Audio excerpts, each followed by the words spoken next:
আল্লাহ তাআলা কোরআনে কারীমের 28 নম্বর সূরা সূরা কসাসের 55 নম্বর আয়াতে বলছেন, ওয়া ইদা সামিউল লাগওয়া আ'রাদু আনহু ওয়া ক্বালু লানা আমালুকুম সালামুন আলাইকুম লা নাবতাগিল জাহিলিন।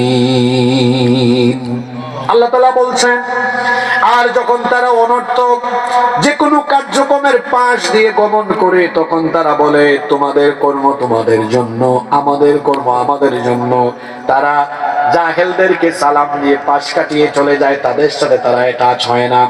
মুমিনের স্বভাব তো এমন হবে, অহেতুক কোনো কাজ চলে, আড্ডা চলে, তামাশা চলে, খেলাধুলা চলে, রং তামাশা চলে, এর পাশ দিয়ে সে যখন যাবে ভদ্রভাবে চলে যাবে, সেখানে নিজেকে সম্পৃক্ত করবে না। সে এমন হবে, তাকে কেউ গালি দিলে গালির বিনিময়ে, গালির পরিবর্তে গালি দিবে না।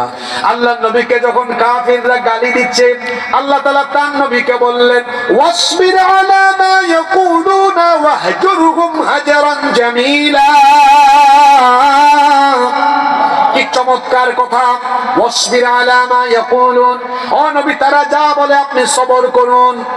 ওয়াহজুরহুম হাজরান জামিলা, সুন্দরভাবে তাদেরকে অ্যাভয়েড করেন। কত সুন্দর ব্যবহার আল্লাহ তার নবীকে শেখালেন। কেউ আমাকে গালি দিবে, আমি তাকে সালাম দিব। সুবহানাল্লাহ।